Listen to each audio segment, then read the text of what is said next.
કોઈ એકાદ સમય માટે નથી હોતી. એમની વાણી તો શાશ્વત હોય છે, સમષ્ટિગત હોય છે.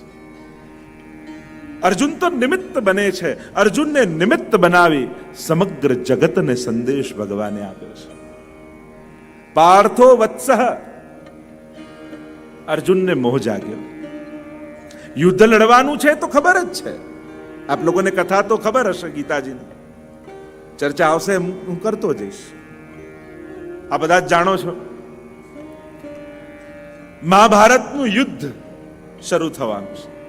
એકમાત્ર વિશ્વનો આ એવો ગ્રંથ છે કે જે યુદ્ધના મેદાનમાં ગવાયો છે. અને ગવાયો છે. ગવ્યે ઇતિ ગીતા. ભગવાને કહી નથી, ભગવાને આ ગીત ગાયું છે, એટલે એને ગીતા કહેવાય છે. આ શ્રીમદ છે, શ્રીયુક્ત છે. આપ જેમ જાણો છો કથા એમ મહાભારતનું યુદ્ધ નિર્ધારિત થયું છે. આખી મહાભારતની તમે કથા જુઓ, ઘણીવાર વ્યક્તિઓના દોષ નથી હોતા, સમય સંજોગો એવા થઈ જાય કે યુદ્ધ સિવાય બીજું કોઈ સમાધાન જ ન રહે. શાંતનુ રાજા ભીષ્મ પુત્ર પ્રતિજ્ઞા લીધી છે. પિતાની ખુશી માટે એમને વિવાહ કરવો હતો અને એમના સસુર પાસે ગયા. કહ્યું કે મારા પિતાનું માંગું લઈને આવ્યો છું.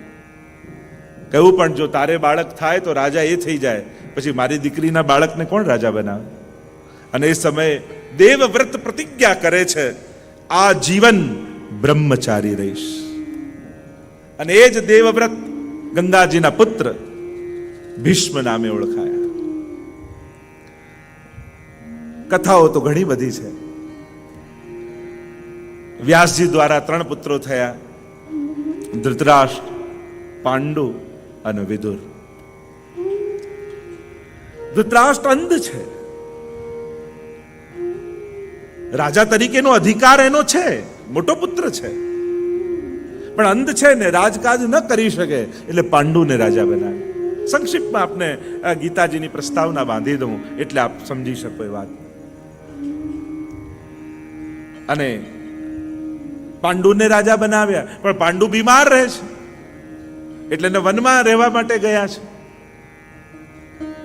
એટલે કાર્યકારી રાજા રૂપે ધૃતરાષ્ટ્રને ગાદીએ બેસાડ્યા કે પાંડુનો દીકરો મોટો થાય, પુત્ર મોટો થાય એટલે પાછો એ રાજા થઈ જાય. પણ એકવાર સિંહાસન મળ્યા પછી છોડવું કોને ગમે? દીકરો ધીમે ધીમે મોટો થઈ રહ્યો છે પાંડુનો, પણ ધૃતરાષ્ટ્રનો પણ પુત્ર રાજાપણાને યોગ્ય છે. દુર્યોધન, બધા જ રાજાના ગુણો છે, પણ નિયમ પ્રમાણે રાજા પાંડુનો મોટો પુત્ર થાય. અહીંથી શરૂ થયું. ગાદી ન આપવી પડે એટલા માટે છલ કપટ કર્યું. દ્યુત ક્રીડામાં બોલાવ્યા, પાસાઓ પડ્યા ઊંધા. વનવાસ મળ્યો, દ્રૌપદીનું ચીનહરણ થયું. ઘણી બધી ઘટનાઓ મહાભારતમાં તો ઘણી વિસ્તારથી છે. અને અજ્ઞાતવાસ પણ પૂરો થયો. કહ્યું કે હવે અમારું રાજ્ય પાછું આપો. કહ્યું કે રાજ્ય પાછું નહીં મળે. છેલ્લે દૂત બની ભગવાન પોતે દુર્યોધનને સમજાવવા જાય છે. ઘણી બધી કોશિશ કરી, પાંડવો મરે, પણ જેના માથે પ્રભુનો હાથ હોય એનો કોણ વાળવાકો કરી શકે? અજ્ઞાતવાસ પણ પૂરો થઈ ગયો. અને છેલ્લે ભગવાન દુર્યોધનને સમજાવવા જાય છે કે દુર્યોધન, તને ન ગમતા હોય એવા 5 ગામ આપી દે, હું પાંડવોને સમજાવી લઈશ, યુદ્ધ ટળી જશે. અને દુર્યોધન કહે છે કે સોયની નોક ઉપર જેટલી જગ્યા હોય એટલી પણ યુદ્ધ વગર નહીં આપે. અને ભગવાને કહ્યું કે થઈ જવા દે યુદ્ધ. અને નિર્ધારિત થયું છે, કોશિશો ચાલી રહી છે, કોણ અમારા પક્ષે આવી જાય.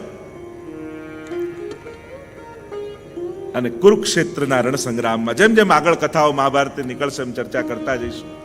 નિર્ધારિત થયું છે અને કુરુક્ષેત્રના રણસંગ્રામમાં એક બાજુ 11 અક્ષોહિણી સેના કૌરવની છે અને એક બાજુ 7 અક્ષોહિણી સેના પાંડવોની છે. અને મહાભારતનું યુદ્ધ રમવા માટે આજે સામ સામે ભાઈઓ ઉભા છે. અથ શ્રી મહાભારત કથા, અથ શ્રી મહાભારત કથા, અથ શ્રી મહાભારત કથા, મહાભારત કથા, મહાભારત કથા. कथा है पुरुषार्थ की, ये स्वार्थ की परमार्थ की, सारथी जिसके भले श्री कृष्ण भारत पार्थ की. अथ श्री महाभारत कथा, अथ श्री महाभारत कथा. મહાભારત યુદ્ધ થવા માટે આજે કુરુક્ષેત્રના રણસંગ્રામમાં સામ સામે ભાઈઓ ઉભા છે. અને એટલા માટે જે હું મૂળ વાત કરી રહ્યો છું, પ્રભુ પાસે પણ ગયા છે, એની પણ ચર્ચા આપણે આગળ કરીશું. જ્યારે ભગવાન પાસે ગયા દુર્યોધન અને અર્જુન, પ્રભુએ બે ઓપ્શન આપ્યા. એક બાજુ મારી સેના છે, એક બાજુ હું છું. દુર્યોધને સેનાને પસંદ કરી, ભગવાનને પસંદ ન કરે. અજ્ઞાનીઓને સંખ્યામાં તાકાત દેખાય. અરે વિજય તો ત્યાં હોય છે જ્યાં ભગવાન હોય છે. અને એટલા માટે તમારી જોડે કેટલા લોકો ઊભા છે ન જોશો, હંમેશા જીવનમાં એ ચેક કરતા રહેજો, તમારા પક્ષે ભગવાન ઊભો છે કે નહીં. જો ભગવાન તમારા પક્ષે હશે તો યત્ર યોગેશ્વર કૃષ્ણ યત્ર પાર્થો ધનુર્ધર તત્ર શ્રી વિજયો ભૂતિર ધ્રુવા નીતિર્મતિર્મમ. જ્યાં કર્મરૂપ અર્જુન અને કૃપારૂપ કૃષ્ણ, આ બંનેનું મિલન હોય ત્યાં જ વિજય હોય છે. અને એટલા માટે પાર્થો વત્સ સુધીર ભોગતા, પાર્થને વત્સ બનાવ્યો, વાછરડું બનાવ્યું. એને મોહ જાગ્યો નથી, ખરેખર તો ભગવાને જગાડ્યો છે. કારણ કે જ્યારે અર્જુને કહ્યું કે સેનયોર ઉભયોર મધ્યે રથમ સ્થાપય મેચ્યુત, બંને સેનાઓની મધ્યમાં મારો રથ ઉભો રાખો. ભગવાન ઈચ્છે તો એવી જગ્યાએ રથ લઈ જાત જ્યાંથી દુર્યોધન, દુશાસન, શકુની આ બધા દેખાય. પણ ભગવાન જાણી કરીને રથ ત્યાં લઈ ગયા જ્યાંથી ભીષ્મજી, દ્રોણાચાર્ય અને બધા સ્વજનો દેખાવા લાગ્યા. પ્રભુ ઈચ્છે તો એવી જગ્યાએ ઉભા રાખત રથને કે વધારે લડવાની ઈચ્છા જાગૃત થઈ જાય. પણ જાણી કરીને એવી જગ્યાએ પ્રભુએ રથ રાખ્યો જ્યાંથી અર્જુનને એના સ્વજનો દેખાય. પ્રભુએ મોહ જગાડ્યો છે. મોહનો કાંટો છે અંદર. જો પગમાં કાંટો હોય, ખૂંચતો ન હોય ને તો કાઢીએ નહીં, પણ જે ક્ષણે ખૂંચવા લાગે તુરંત બેસીને કાઢીએ. પ્રભુ ઈચ્છે છે મારે એને લડાવવું છે, જીતાવવું છે, આટલા લોકોને મારશે, પણ મનમાં મોહ હશે ને તો પ્રત્યેકને મારવાનું પાપ લાગશે. પણ જો મોહ મરી જશે અને કેવલ કર્તવ્ય ભાવે લડશે તો યુદ્ધ જીત્યા પછી પણ હિંસાનું પાપ નહીં લાગે. અને એટલા માટે પ્રભુ અનાસક્ત, નિર્મોહ બનાવવા માંગે છે. એટલે તો અર્જુન છેલ્લે કહેશે નષ્ટો મોહ સ્મૃતિર્લબ્ધા, મારો મોહ મરી ગયો. તો એવું આ ગીતાનું પરમ જ્ઞાન કેવું છે કે આ સર્વ ઉપનિષદોનું દોહન કરી જે સાર નીકળ્યો એ ભગવદ્ ગીતા છે. અને એટલા માટે કહ્યું કે જેણે ભગવદ્ ગીતાનું અધ્યયન કરી લીધું એને પછી બીજો કોઈ ગ્રંથ વાંચવાની જરૂર નથી. સમસ્ત ગ્રંથોના સાર એમાં બિરાજમાન છે. પાર્થો વત્સ સુધીર ભોગતા, પણ આનો ભોગતા કોણ છે? સુધી ભોગતા. જો આજે સમાજમાં બુદ્ધિ ખૂબ છે પણ બુદ્ધિની શુદ્ધિનો અભાવ છે. બુદ્ધિ ખૂબ વધી રહી છે અને એટલી બધી બુદ્ધિ વધી ગઈ છે સમાજમાં કે હવે આપણી બુદ્ધિ બીજાને નથી છેતરતી, હવે આપણી બુદ્ધિ આપણને જ છેતરવામાં વ્યસ્ત થઈ ગઈ છે. અને જ્યારે વ્યક્તિની બુદ્ધિ એને પોતાને છેતરવા લાગે તો એને બચાવનારું રહે કોણ દુનિયામાં? એક વસ્તુ યાદ રાખો, આપણી બુદ્ધિ ગમે તેટલા સારા લોજિક આપે, પણ ભગવાન અને ભક્તિથી દૂર થવાની વાત કરે ને તો સમજી લેજો અત્યારે મારી બુદ્ધિ મને છેતરી રહી છે. ગમે તેટલા ઉત્તમ તર્કો આપે, કારણ કે આ બુદ્ધિ પાપ કરાવશે ને તો પણ લોજિક એવા આપશે કે મારે ક્યાં કરવું હતું, આ તો બધા હતા એટલે, આ તો મિત્રો હતા એટલે, આ તો આવું વાતાવરણ હતું એટલે. પાપ કર્યા પછી પણ ઢોળે તો બીજા ઉપર છે. આ બુદ્ધિની ચતુરાઈ છે. અને એટલા માટે આપણી બુદ્ધિ જ્યારે પણ ભગવાનથી દૂર થવાનો વાત કરે ત્યારે વિચારી લેજો કે અત્યારે મારી બુદ્ધિ મને છેતરી રહી છે, મારે એનું નથી માનવું. સુધી ભોગતા, અહીંયા બુદ્ધિની શુદ્ધિ છે. તો સુધી કોણ? કોણ ગીતાજીનો અધિકારી? કોણ એનો ભોગતા આ દુગ્ધનો? સુધી ભોગતા. મારી દ્રષ્ટિએ સુધી કોણ? આજે બુદ્ધિ બધાની પાસે છે, પણ દરેકની બુદ્ધિ સુધી નથી હોતી. થોડાક જો તત્વોનો વિચાર કરીએ કે બુદ્ધિ સુધી કોની કહેવાય. સૌથી પહેલી વાત, જે ગુરુ અને પ્રભુની આજ્ઞામાં રહેતો હોય એની બુદ્ધિ સુધી હોય છે. બીજું, જેને વિપરીત સંજોગોમાં પણ ભગવાનની કૃપા દેખાતી હોય એની બુદ્ધિ સુધી છે. ત્રીજું, જ્યારે પણ ભક્તિ કરવા ભગવાનની સામે બેઠો હોય ત્યારે ભગવાન સિવાય એને કોઈ યાદ ના આવે તો માનજો એની બુદ્ધિ સુધી છે. ચોથું, જેને શાસ્ત્ર આજ્ઞામાં અતિશય નિષ્ઠા હોય એની બુદ્ધિ સુધી છે. જો આપણે ત્યાં ભગવાનને ન માને એને નાસ્તિક ન કહેવાય, પણ વેદને ન માને એને નાસ્તિક કહેવાય. જ્યારથી આપણા હિન્દુ લોકોએ મૂળ ધર્મ ગ્રંથો વાંચવાના છોડી દીધા ને ત્યારથી આપણા સમાજમાં અંધશ્રદ્ધાઓ વધવા લાગી છે. મૂળ ધર્મ ગ્રંથોનો આશ્રય કરો. વેદ, બ્રહ્મસૂત્ર, ભગવદ્ ગીતા, ભાગવત, મૂળ ધર્મ ગ્રંથોનું અધ્યયન કરશો ને તો ગ્રંથો તમને ક્યારે છેતરશે. પણ જ્યારથી ધર્મગ્રંથોથી આપણે દૂર થયા ત્યારથી આપણા સમાજમાં અંધશ્રદ્ધાઓ વધવા લાગી છે. શ્રદ્ધા માણસને ઉન્નત કરે, પણ અંધશ્રદ્ધા પતન તરફ લઈ જાય. અંધશ્રદ્ધાથી મુક્ત સમાજ હોવો જોઈએ. અને એટલા માટે શાસ્ત્રોક્ત શ્રદ્ધા. સ્વયં ભગવદ્ ગીતામાં ભગવાન કહે છે, તસ્માત શાસ્ત્રમ પ્રમાણમ તે કાર્ય વ્યવસ્થિત. કોઈ પણ ધર્મ અને અધર્મ નક્કી હું કે તમે નથી કરી શકતા, એ નક્કી કરે છે શાસ્ત્ર. શાસ્ત્રને પૂછવું પડે આ ધર્મ કહેવાય કે અધર્મ કહેવાય. અને એટલા માટે મૂળ ધર્મ ગ્રંથોનો આશ્રય કરો. પાર્થો વત્સ સુધીર ભોગતા, આ સુધી છે. પાંચમું, સુધી કોને? જેને બીજાનું સુખ જોઈ ઈર્ષા ન થતી હોય એની બુદ્ધિ સુધી છે. મને એમ થાય, શું તમને એ વિચાર આવે ઘણી વાર કે કોઈ સુખીને જોઈ તમને આશીર્વાદ આપવાની ઈચ્છા થાય કે ઠાકોરજી હજી તને ખૂબ સુખી કરે? અત્યારના સમયની સૌથી મોટી તકલીફ એ છે કે અત્યારે માણસ બીજાનું સુખ જોઈ શકતો નથી. શું આ મનની બીમારી નથી? હું તો એમ માનું કે ભગવદ્ ગીતાની જરૂરત જેટલી અર્જુનને નહોતી એના કરતા આપણને બધાને ગીતાની જરૂરત વધારે છે.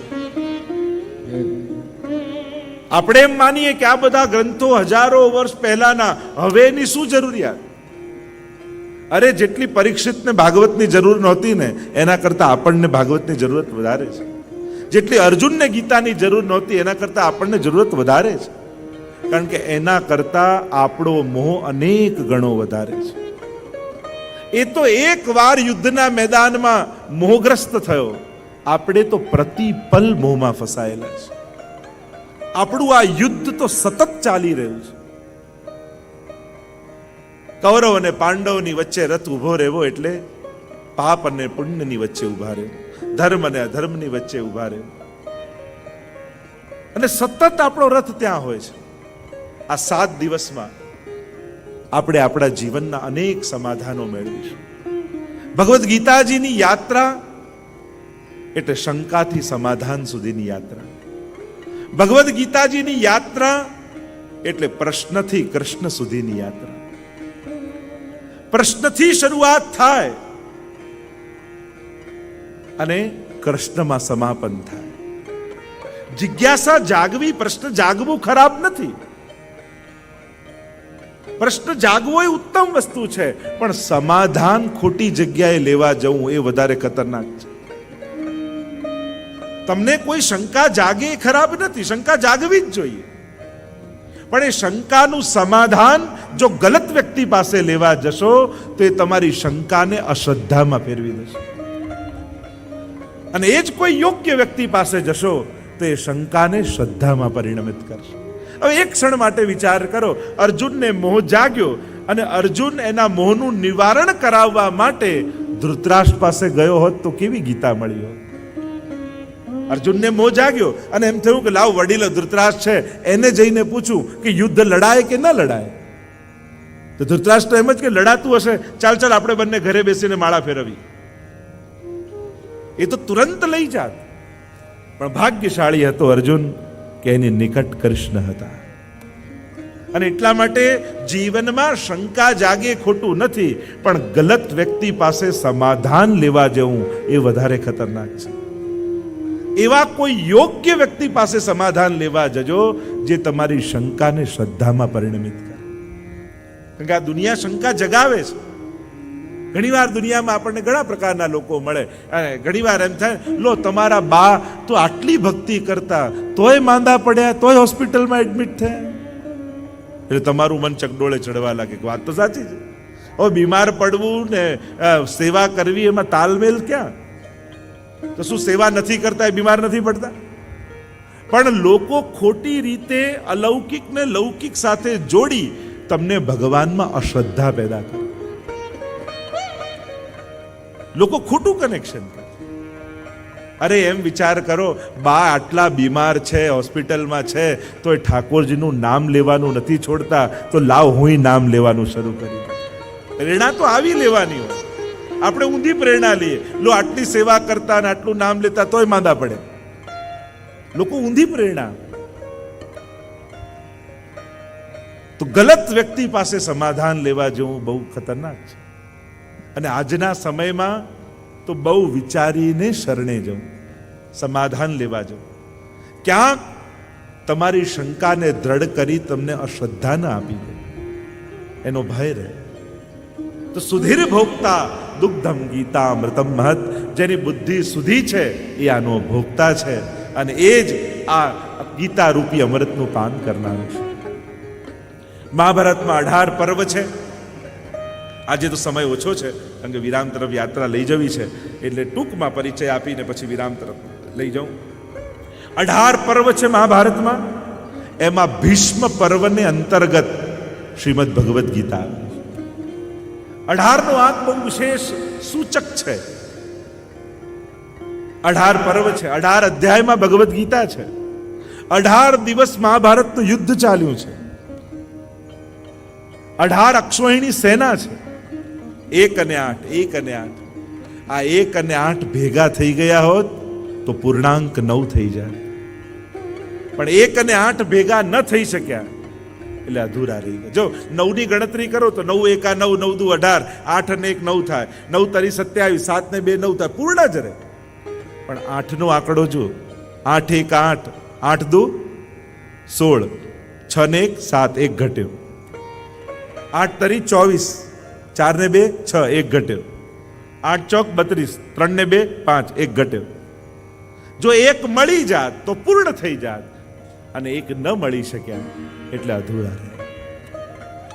મહાભારતનું યુદ્ધ કહેવાય છે કે પાંડવો જીત્યા, પણ એમ જોવા જાઓ તો જીત્યું કોણ છે? જ્યારે જ્યારે પણ યુદ્ધો થતા હોય છે ત્યારે માનવતા તો હારતી જ હોય છે. તો શ્રીમદ ગીતાજી માનવતાથી શરૂ થયેલી યાત્રાને છેક વૈષ્ણવતા સુધી લઈ જવાની યાત્રા છે. વૈષ્ણવતા શબ્દને હું માનવતાની બૌદ્ધિક સર્વોચ્ચ અવસ્થા માનું છું. વૈષ્ણવ શબ્દને, વૈષ્ણવતા શબ્દને હું માનવતાની આધ્યાત્મિક સર્વોચ્ચ અવસ્થા માનું છું. કે માનવ થઈને માણસ જન્મે અને વૈષ્ણવ થઈને મરે તો એનું જીવન સફળ થાય. આ સર્વોચ્ચ અવસ્થા વૈષ્ણવતા. ગાંધીજીનું એ પ્રિય ભજન વૈષ્ણવ જન તો તેને કહીએ, આ એના મૂળ ગીતાજીમાં છે. જ્યારે ભક્તિ યોગ આદિ આપણે જોઈશું ત્યારે કેવો ભક્ત ભગવાનને ગમે છે એની ચર્ચા છે. 18 અધ્યાય ગીતાજીના છે, એમાં 6 અધ્યાય કર્મના, 6 અધ્યાય ભક્તિના અને 6 અધ્યાય જ્ઞાનના. 18ની વિશેષ મહત્તા ભગવદ્ ગીતામાં ગવાઈ છે. તો આ 7 દિવસની ગાથા શ્રીમદ ભગવદ્ ગીતાની ભગવાન બોલશે અને આપણે સાંભળીશું. આપણી તકલીફ એ છે, જેને સાંભળવા જેવા છે એને સાંભળવા માટે ક્યારેય સમય નથી કાઢતા. પ્રભુને સાંભળો. ભગવદ્ ગીતા એ ભગવાનના વચન છે. આપણી તકલીફ એ ભગવાનને માનીએ પણ ભગવાનનું ન માનીએ. અને ગીતાજી પણ ઘરે આવે તો કંકુ ચોખા અક્ષત રોજ ધૂપ દીપ કરીએ પણ ખોલીને એક શ્લોક વાંચીએ નહીં. હું એમ ઈચ્છું છું કે 7મા દિવસે અહીંયા બેસેલો દરેક હિન્દુ એ સંકલ્પ કરે કે રોજ ગીતાજીનો એક શ્લોક હું વાંચીશ. આ સમગ્ર આયોજનના પ્રધાન મનોરથી એવં આયોજક પરમ ભગવદીય રમેશભાઈ ધડુક, એમનો પરિવાર, દાસી જીવન સત્સંગ મંડળ, રાજકોટ વૈષ્ણવ સંઘ અને આ સમસ્ત સમાયોજન જેમના થકી થયું એવા પ્રત્યેક કાર્યકર્તાઓ. પાવન ઘડીઓ આવી ગઈ જેની આપણે પ્રતીક્ષા કરી રહ્યા હતા. શોભાયાત્રા જોઈને એમ લાગ્યું કે રંગીલા રાજકોટમાં હજી રંગ વધારે ભરાઈ ગયા. ફરકતી લાલ પીળી ધ્વજાઓથી રાજકોટનો રંગ વધારે ગહેરો થયો છે. પ્રસન્નતા અભિવ્યક્ત કરું છું. એમ તો કથા જગતના રમેશભાઈ ભીષ્મ પિતામાં કહેવાય. મને લાગે છે કે 2-4 વર્ષમાં ગિનિસ બુક ઓફ રેકોર્ડ બુકમાં એમનું નામ આવી જવાનું છે. એમની પ્રત્યેક કથા એ ગામમાં એક ઇતિહાસ સર્જતી હોય છે. જે રીતની શોભાયાત્રા નીકળી, રાજકોટના ઇતિહાસમાં એ સુવર્ણ અંકે અંકિત થતી ગઈ. જે પ્રત્યેક વૈષ્ણવનો ઉત્સાહ અને વાજતે ગાજતે ગીતા મૈયાને માથે લઈ આખું પરિભ્રમણ કરી અને પોથીજીને અહીંયા પધરાવ્યા. ભાગવત સપ્તાહો તો અનેક થઈ રમેશભાઈ દ્વારા, પણ ભગવદ્ ગીતાજીની સપ્તાહ પ્રથમવાર થવા જઈ રહી છે. અને આ રાજકોટના આંગણે વલ્લભકુલના મુખે પણ શ્રીમદ ભગવદ્ ગીતાજીનું આ પ્રથમવાર આયોજન છે. કારણ કે જ્યારે ચર્ચા થઈ ત્યારે મનમાં એક વિચાર આવ્યો, મહાપ્રભુજી જેની આટલી મહત્તા સ્વીકાર કરે છે, 4 પ્રમાણ ગ્રંથોમાં જેને મહત્વનું સ્થાન આપે છે, હિન્દુ ધર્મનો જે પ્રધાન ગ્રંથ કહેવાય છે, એ ગ્રંથ પ્રત્યે આપણો વૈષ્ણવ સમાજ ક્યાંક ઉદાસીન થતો હોય એવું લાગે. મહાપ્રભુજીએ તો વેદાહ શ્રી કૃષ્ણ વાક્યાની વ્યાસસૂત્રાણી ચૈવહી સમાધિ ભાષા વ્યાસસ્ય પ્રમાણમ તચ્ચતુષ્ટયમ. 4 પ્રમાણ ગ્રંથો આપ્યા મહાપ્રભુજી. પ્રમાણ ગ્રંથો એટલે ઓથેન્ટિક ગ્રંથો, જે ગ્રંથોને જોઈ ધર્મ અને અધર્મ નક્કી કરી શકાય. એ 4 ગ્રંથોમાં ગીતાજીનું મુખ્ય સ્થાન આપ્યું, પ્રધાન સ્થાન આપ્યું. સ્વયં તત્વાર્દીપ નિબંધનો શાસ્ત્રાર્થ પ્રકરણ પણ ગીતાર્થ પ્રકરણ તરીકે ઓળખાયો. અને એવો હિન્દુ ધર્મનો પ્રધાન ગ્રંથ, અને એના પ્રત્યે વૈષ્ણવ સમાજમાં એક ઉદાસીનતા દેખાય. એટલે મેં રમેશભાઈને વાત કરી, ભાગવત સપ્તાહો તો અનેક વાર થઈ, પણ આ વર્ષે તમે શ્રીમદ ભગવદ્ ગીતાજીનું આયોજન કરો. કારણ એક વૈષ્ણવ સમાજમાં ગીતાજી પ્રત્યે જાગૃતિ થાય એ તો હતું, પણ ગાંધીજીની 150મી જયંતિ ચાલી રહી છે, વર્ષ ચાલી રહ્યું છે. અને ગાંધીજીનો જે ગામમાં જન્મ થયો એ પોરબંદરના, એ પોતે સાંસદ છે. હું એમ માનું છું, જો ભારતને વિશ્વગુરુ બનાવવો હશે તો દિમાગમાં ગાંધી, દિલમાં કૃષ્ણ અને હાથમાં ગીતા જો પ્રત્યેક યુવાનના રહી તો આ વિશ્વગુરુ બનતા વાર નહીં લાગે. ભારતના દરેક યુવાનના હાથમાં જો ગીતાજી હશે, દિલમાં કૃષ્ણ હશે અને દિમાગમાં ગાંધી હશે, આ જો 3 સમાયોજન થઈ જાય તો એક ક્રાંતિ ભારત વર્ષમાં સર્જી શકાય એમ છે. કારણ કે સત્યના પ્રયોગો, અનાસક્તિ યોગ પ્રત્યેક ભક્તના મસ્તક પર હોવો જોઈએ, જે ગાંધીજીએ પ્રેરણા આપી છે. મારું જીવન જ મારો સંદેશ જે કહેતા હોય, અને દિલમાં કૃષ્ણ જોઈએ અને હાથમાં ગીતા. ચર્ચાઓ તો 7 દિવસ કરવાની જ છે. શ્રીમદ ભગવદ્ ગીતાના આ દિવ્ય મહાત્માની ગાન આપણે સાથે મળીને ગાવાના જ છીએ. પણ આપણે બધા જ ભાગ્યશાળી થયા છીએ કે રમેશભાઈ દ્વારા શ્રીમદ ભગવદ્ ગીતાનું આ સમાયોજન થયું. આજે પણ પ્રત્યેક હિન્દુ જો કોર્ટમાં ઊભો હોય તો એની આગળ આ ગીતાજી મૂકવામાં આવે અને એવી ખાતરી રાખવામાં આવે કે કોઈ પણ હિન્દુ હશે એ ગીતાજી પર હાથ રાખીને ક્યારેક ખોટું નહીં બોલે. એવો જ્યારે ગ્રંથ આપણી સન્મુખ છે, એવા જ્યારે ગ્રંથને સમજવા બેઠા છે, ત્યારે એક બહુ મોટી સમજણ લઈને માણસને બેસવું પડે છે. જો ભગવાનને સમજવાનો અવસર એટલે ભાગવત કથા, અને ભગવાનને સાંભળવાનો અવસર એટલે ભગવદ્ ગીતાની કથા. એટલું બધું સાંભળીએ છે કે જેને સાંભળવા જેવું છે એને જ સાંભળવાનું ચૂકી જઈએ છીએ. 7 દિવસ ભગવાન બોલશે અને આપણે સાંભળીશું. આ ભગવાનની વાણી છે, શ્રી કૃષ્ણ વાક્યાની. તકલીફ આપણા બધાની એ છે, જેટલું મુસ્લિમ ભાઈઓને કુરાન વિશે ખબર છે, જેટલું ક્રિશ્ચન ભાઈઓને બાઇબલ વિશે ખબર છે, શું એટલું આપણા હિન્દુઓને ભગવત ગીતા વિશે ખબર છે, ભાગવત વિશે ખબર છે? અને ઘણાને તો ભાગવતજી જુદા ને ગીતાજી જુદા એ ખબર ન હોય. આ ભગવદ્ ગીતાની કથા તો મેં સાંભળી છે, પેલા પરીક્ષિતને શ્રાપ લાગ્યો એ ને, અરે એ તો ભાગવત કથા. આ શ્રીમદ ભગવદ્ ગીતાની કથા છે. ત્યાં શ્રીમદ ભાગવતમાં કૃષ્ણ છે અને ગીતાજીમાં એ કૃષ્ણ છે, પણ ત્યાંનો કૃષ્ણ વેણુનાદ કરે છે, વાંસળી વગાડે છે. અહીંનો કૃષ્ણ શંખનાદ કરે છે. ત્યાંનો કૃષ્ણ ગાયોની આસપાસ છે, અહીંયાનો કૃષ્ણ અશ્વોની આસપાસ ઘેરાયેલો છે. ત્યાં રાસની ભૂમિ છે, અહીંયા રણની ભૂમિ છે. ત્યાં સખાઓની મધ્યમાં, મુમુક્ષુઓની મધ્યમાં છે, અહીંયા યુયુત્સુઓની મધ્યમાં છે. સરખામણી કરવી હોય તો ઘણા પ્રકારથી કરી શકાય. આ કૃષ્ણ કંઈક જુદો છે.